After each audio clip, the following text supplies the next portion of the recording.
Hello, everyone. Welcome to Study Abroad Week, and welcome to this session, which is called Financing Your Study Abroad Experience. My name is Martha McGivern. I'm the Director of Study Abroad, and I'm joined by two All-Star students, Leontina and Natalia, who are going to share their experiences for planning their own financing of study abroad with you.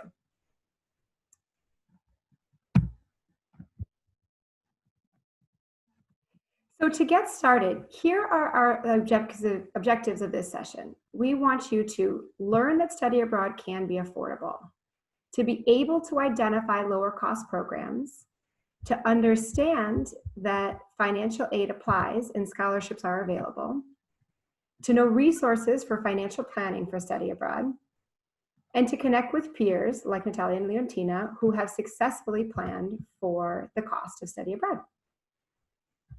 So study abroad has a bad reputation for being expensive. You can even browse our website and see that part of the reason some programs really are expensive. But that's not the case for all program types and all program locations and formats. And that's the kind of stuff we're going to talk about today.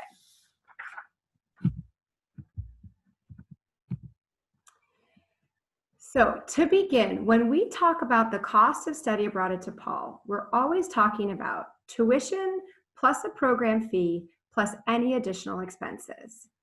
And the easiest way to consider the cost of study abroad for DePaul programs and then the strategy to find lower cost programs is sort of by separating by program types. So we have term-long study abroad. That is what a lot of people think of as sort of more traditional study abroad. We have, you enroll in a program at a host institution for a quarter or 2 quarters or 3 quarters. And the way to have a cheaper program for that is by choosing a program essentially that costs less than studying at DePaul in Chicago. Another program type we have is short-term study abroad. For short-term study abroad, you enroll in a class on campus with a DePaul professor. You take that class and then over break, you travel for 1 to 3 weeks with your professor and all of the students in your class. So the strategy for this is that hopefully you're working and saving money during the term. Your overall cost for travel is going to be lower and you're just out of work for a couple of weeks during that time. And then the third, which is brand new, are virtual options. Out of the pandemic, we have started to develop some virtual options for our students to be able to stay at home and connect internationally and get global experience. We'll talk a little bit more about these later in the presentation, but these are essentially no cost or very low cost. So looking at, when you think about the cost of term-long programs, we should really start with how much it costs to attend DePaul. So this is just a snip from the financial aid website for the cost of DePaul, the cost of attending DePaul. So what you want to think about is, how much do you pay to attend DePaul, and how much do you pay in books and supplies and room and board especially and all that. And then what we want to do, if I could just ask you to mute, please.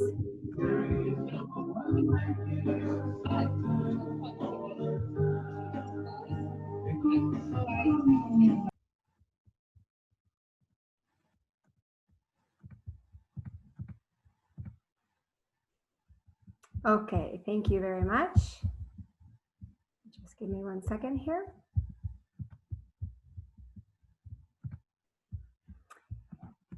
Okay, so getting back to this, here's the cost of attending DePaul. So how much do you pay to go to DePaul? And then the strategy is to think about or to find a program that costs less than the same or less than DePaul. So as an example, here is the cost to attend our Budapest program in Budapest, Hungary. So you pay your regular tuition, and then you can see here that there's a range in housing depending on which you choose, just like there's a range in housing if you live on campus or you live in an apartment or with family. And that can actually be very inexpensive. And the daily cost of being there in terms of transportation and personal expenses, meals, happens to be very inexpensive as well. So we've had a number of students over the years who have attended this program, particularly in the winter and spring quarters combined for one semester there, who've come home and said, actually, we were able to save some money. It was cheaper. The next we're going to look at is short-term study abroad. So in short-term study abroad, we mentioned this before, you'll take this class as part of your regular tuition package. So that tuition is one of the classes that you're already going to take. And presumably you continue working throughout the quarter. And then this program fee covers your travel expenses over the break. So here's an example of a short-term program cost. This is for a first-year abroad program in Ireland last year. This program will hopefully repeat this year. So you take your tuition, and then the program fee for this particular program was $2,700, and that includes round-trip airfare, accommodations, all breakfasts, 4 dinners, course activities, excursions, on-site transportation, et cetera, et cetera. So I want to show you this and also be really clear that the study abroad program website for each of our programs lays out exactly what is included and exactly what is not included. So you can understand what you have in that program fee, what else you have to budget for separately. And then lastly are these new virtual options that I mentioned. You know, the pandemic has really inspired some neat things to happen, just despite all the stress that it's causing to us. This allows you to connect with the world while staying safe at home. In addition to being engaging, these are also no cost or low cost. These virtual options include virtual international internships, courses taught by DePaul faculty that introduce students to international organizations, speakers, and comparative concepts, and online courses at some prestigious partner institution. The tuition for any of this is part of your regular package. You can continue to work throughout the quarter. And for this year, 2020-21, we're going to have automatic scholarships to cover fees, at least for high need students, and in some cases for all students.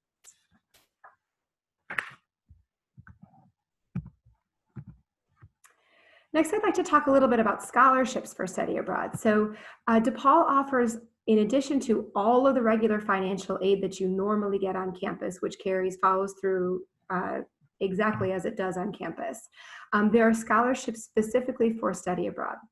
Our DePaul Study Abroad office offers some of these. You're considered automatically. There's actually no additional application if you apply for your program on time. On top of that, we have a dedicated website for external scholarships that can be, we arrange them by category. They can be need-based, they can be program-specific, diversity-based, and a whole other range of categories.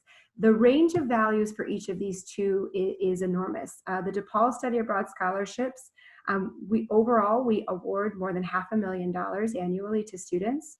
We have a small number of awards that cover 90% of a total cost up to $5,000. And we have many more that cover more like 25% of your cost up to $1,000.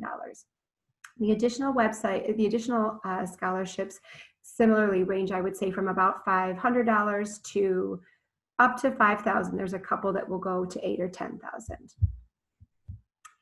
And I want to just mention here a scholarship highlight, which is the Benjamin Gilman Scholarship Program. The students who are going to speak to you about their experience are both winners of this really prestigious award, and they're going to talk to you a little bit about their experience getting that award. DePaul has lots of resources available to you to help plan your experience. So here is a list of a couple of offices and what specifically each of them can help you with.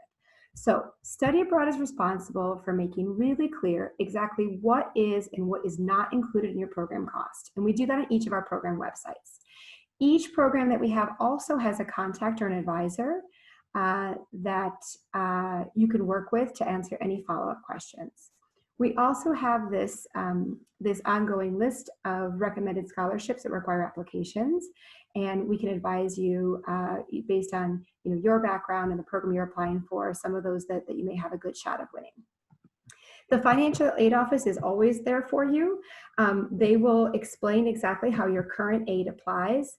Some students who study abroad appeal for an increased cost of attendance if they choose a program that's more expensive than being at DePaul. For some students, that's the right decision, and you can understand that for financial aid to see if that's advantageous to you.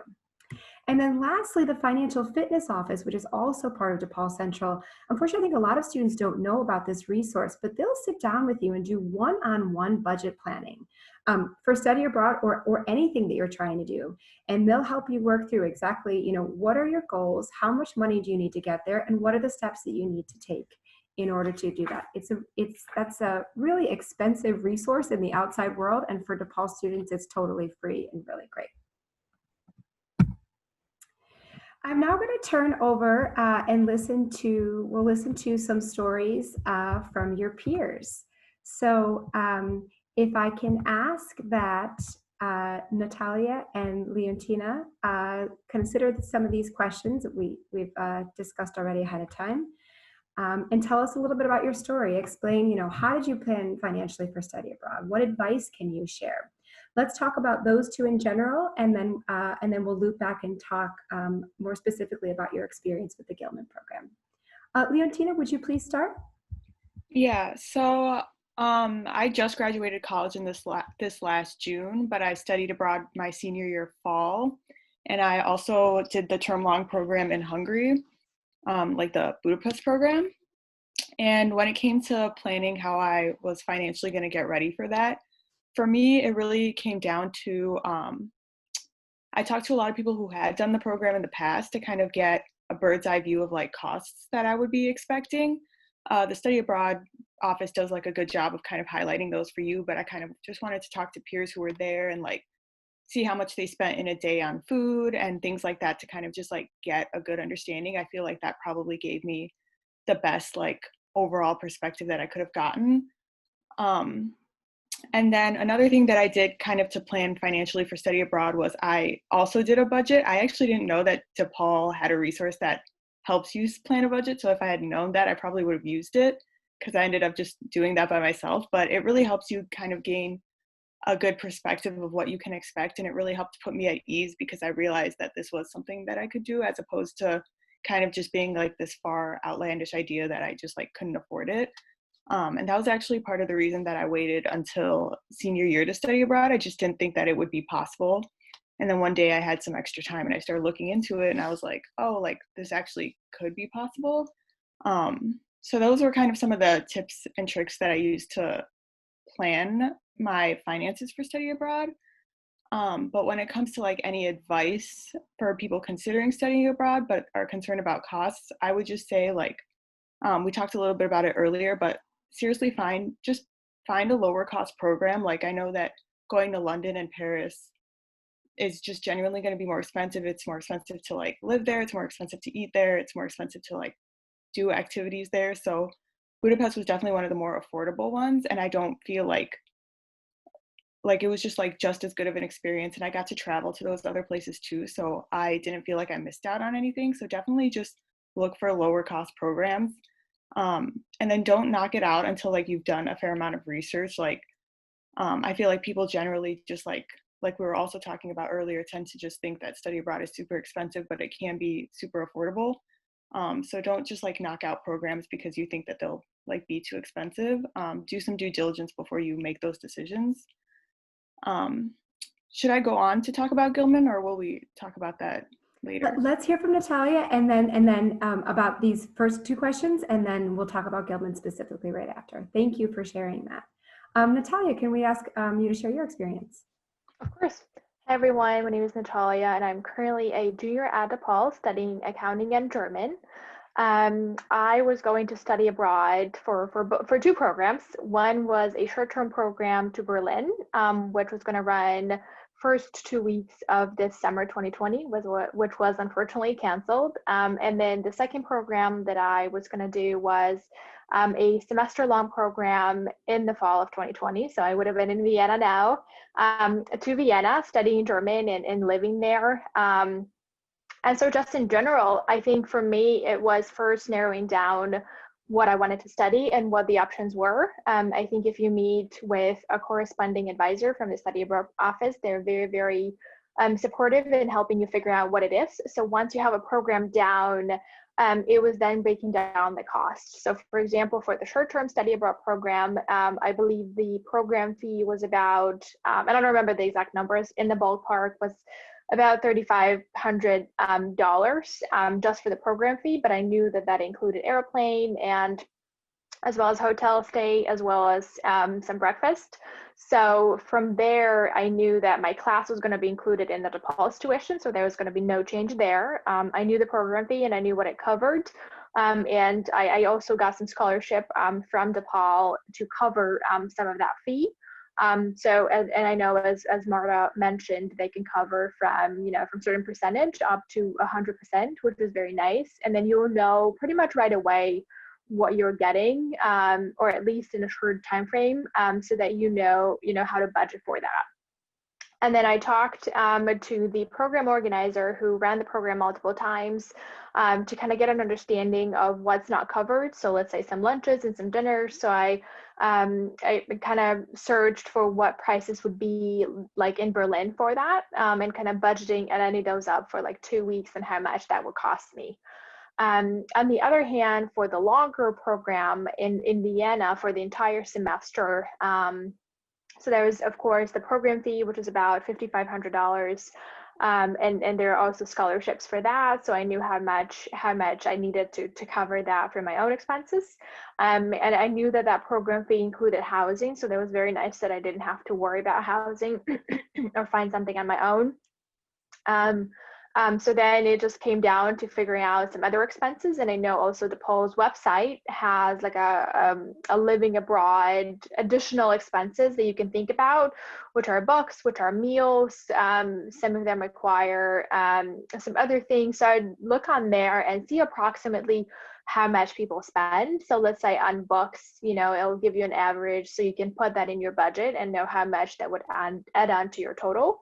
And same with meals and same with everything else. And then seeing what other options are available. So there are other scholarships like Gilman, there are other external scholarships. I would just go in general on the DePaul's website and see what are some other scholarships that you can use for either study abroad or just scholarships in general, and applying to as many as you can and then seeing how much you get, but also have a backup plan. Let's say if you need to cover additional $3,000, maybe work the summer before or maybe work part-time over school year, to kind of adding those up. But overall, I find that it's very, okay, I was hearing something else. Overall, I find that it's very affordable if you work a little bit and as well as part-time, and have a lot of scholarships available at DePaul.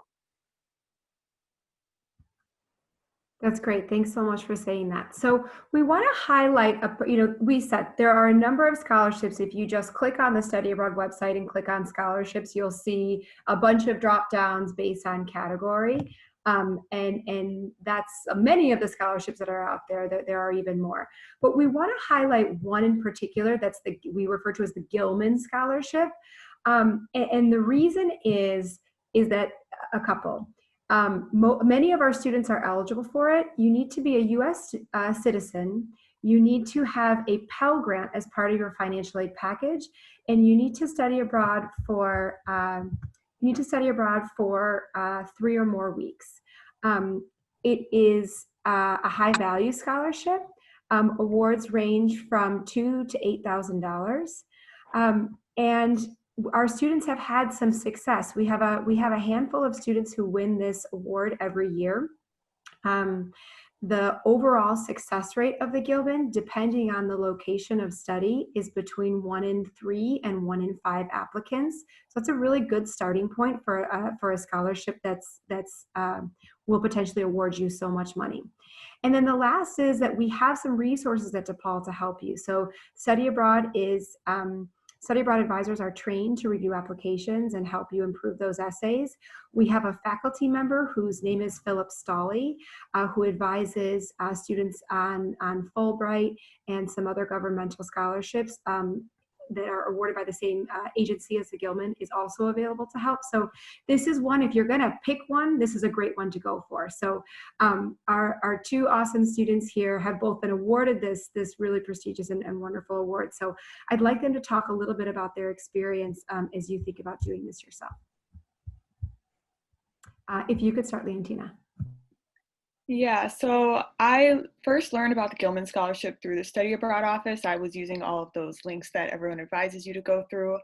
There was a ton of scholarships I could have applied to, but I knew that I was on a time crunch. I was busy with finals at the time and like deadlines were approaching. So I kind of just picked Gilman because I guess I just related to it best. I thought it was one of the ones that I would have the best shot at.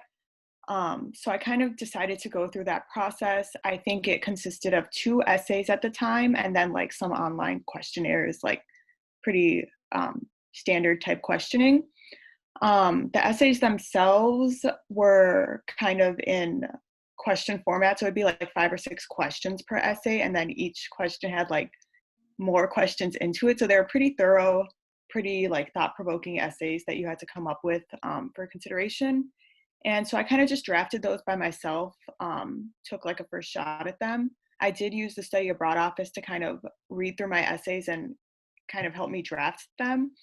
And that was really helpful because I forgot the name of the advisor I talked to. Maybe we can get it later, but she had received the Gilman while she was studying abroad in college. And she had been on the committees that pick winners. So she kind of knew what to expect. So I thought that was really valuable. And I took her feedback and incorporated it into my essay. And another resource that I use that isn't necessarily affiliated with the Study Abroad office, but it's a good one to consider in general, is I use the Writing Center to kind of as like a second set of eyes. And they were able to provide a lot of feedback, more so like grammar-wise. And then I got more of my content feedback from the Study Abroad office. So those two together ended up being really beneficial. And then I ended up being awarded the scholarship. I believe I was awarded $3,000.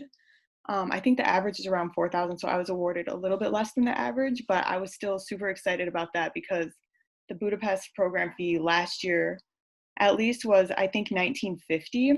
So it totally covered my program fee. I didn't have to worry about that. And then it actually covered my flight too. I also ended up getting a scholarship from the DePaul Study Abroad office, and I think that was $1,000.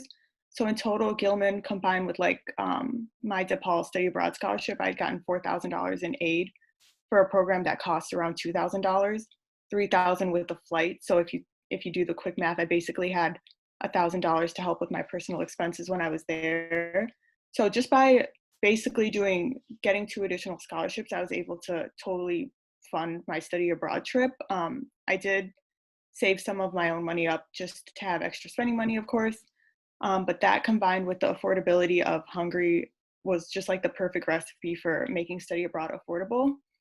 And Gilman has a lot of benefits aside from financially, like helping you finance study abroad. There's like a lot of perks to being in the Gilman network. So it's just a great scholarship to apply to. If you're more time crunched, you can only commit your time to picking a few scholarships, like I was at least, and then going from there. It really is feasible. I know the chances for winning, I don't know if this is the best way to say it, according to the DePaul Study Abroad office for Hungary at least, were like 1 in 3.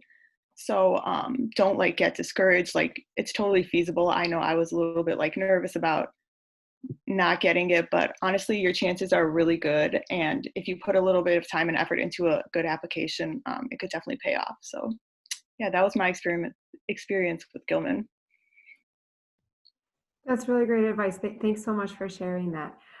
Natalia, can you talk about your experience? And one thing that I want everybody to listen for is, yes, we're in the middle of a pandemic. So it sort of seems, there's a lot of uncertainty about everything. There's certainty about study abroad as well. We have a session on study abroad and COVID at DePaul later today where we'll talk about that in more depth.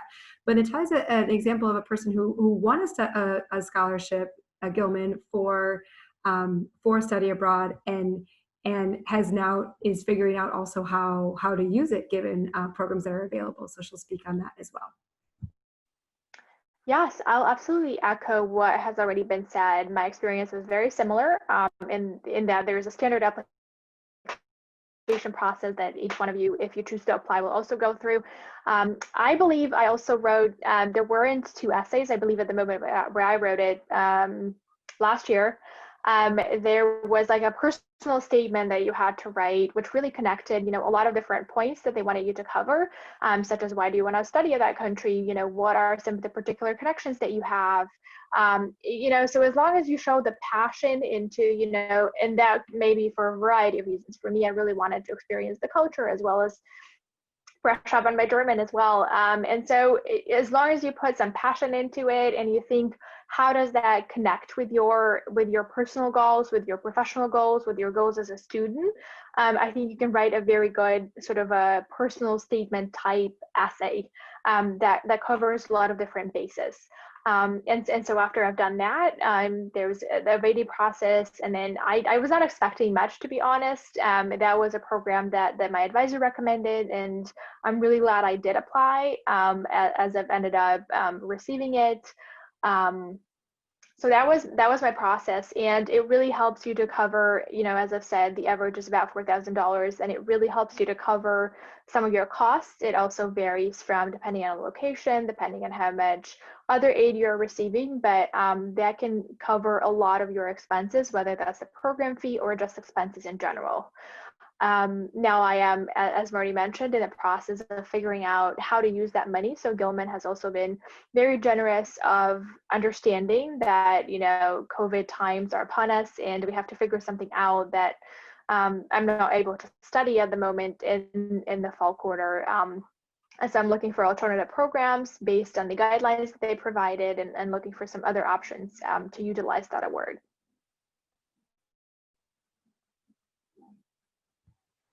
Great. And if I may, Natalia, at this moment, Gilman's stance is that they are willing to fund virtual programs, and they're willing to fund and they're willing to transfer anyone who was awarded a scholarship that the program was canceled, or it's during a period of time in which they can't use the award, that they'll be able to apply the award to a future program in the next year. Is that correct? Yes, absolutely. So virtual program was also one of my options. You can take I was looking into that as well. You can take a class at DePaul, which there is one that can cover your experiential learning. So if you haven't done that yet, you can take it as part of your tuition. It counts you as a credit for DePaul. And then another part of that is also having a virtual internship at a country abroad. And they have a number of countries in Europe and across the globe in general. And then so that would be your other half sort of that internship is working with somebody abroad with whatever country. And I know they have a lot of different disciplines as well. You can do anything in business. You can do, there is a list of that. So the range is really, really limitless. It's just that it wasn't particularly working with my quarter that I've planned for the fall. But again, as I've said, there are a lot of different options, and you can also look for studies outside of DePaul as well to coordinate how that works.